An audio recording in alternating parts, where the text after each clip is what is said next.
Naledi Moleo, who's covering the wreath-laying ceremony that is currently underway in Mondeor, where Babita Deokaran was gunned down. Naledi, tell us about the organizations that have now gathered at that very site where she was shot 12 times. Yeah. Aldrin, as you can see there, members of the organization Undoing Tax Abuse are ready to lay the wreath outside the home of Babita Deokaran this morning, but they're not alone. They are also with the Ahmed Kathrada Foundation. Demand Our Democracy, also very much a part of this movement, and commemorations really for the life of Babita Deokaran taking place here in Gauteng today, and also in Durban. You'd remember that Nobile Madlala is in Phoenix as well, having spoken to the family, as you did show just moments ago. But the question remains, what is the lesson, certainly, that South Africa government officials take from the life of Babita Deokaran, a mother, a government official who Professor Alex van der Heever earlier describing as not just a whistleblower, but someone who essentially was just doing their job. On the day, the 23rd of August 2021, after hearing about the shooting of Babita Deokaran, one individual also made their way to the spot to find out exactly what it was that took place, and that there is Mr. Nishan Bolton, Executive Director of the Ahmed Kathrada Foundation.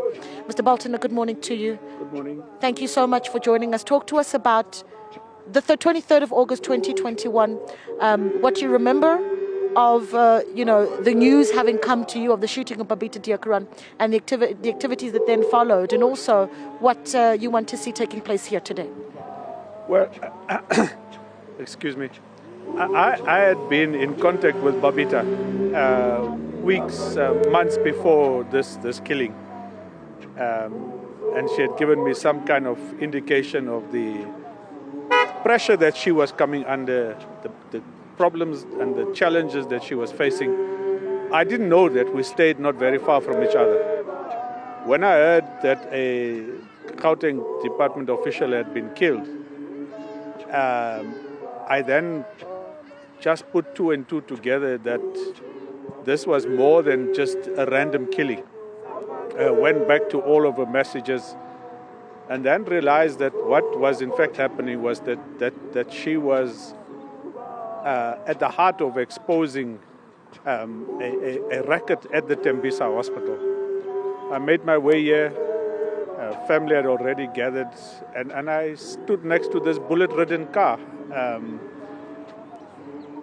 It was just heavy to understand that this young woman, or this woman, had just dropped off a child from school, gone shopping, and in the brazenness of it, these chaps just pulled up on the sides here and opened fire as she was trying to get into a complex. Fortunately, a lot of this was captured by other cameras around here, led to the arrests of people.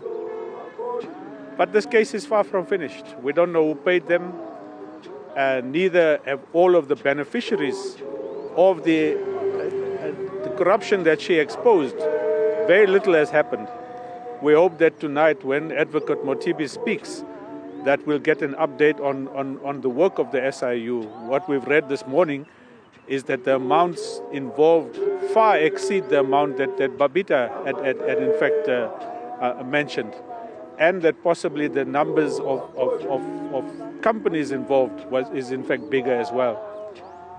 It's inexplicable that this case is dragging on, given that the paper trail is there.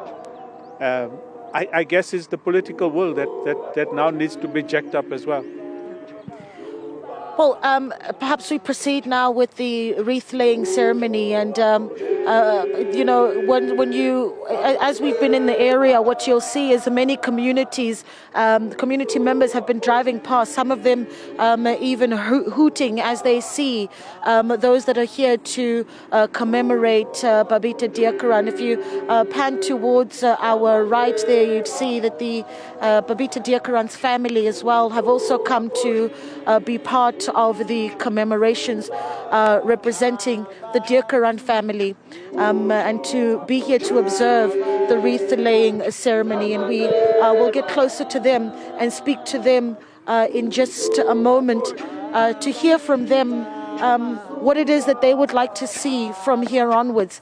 3 years since the passing of Babita Deokaran. Of course, Nishan Bolton there, the executive director of the Ahmed Kathrada Foundation, greeting the family, having said the revelation as well coming out of investigative journalists this morning is that what Babita Deokaran may have come across is not just what the numbers that Babita had come across, but certainly running into the billions, way over 2 billion rand of organized corruption taking place within the Gauteng Department of Health. And we'll be chatting to them in a moment.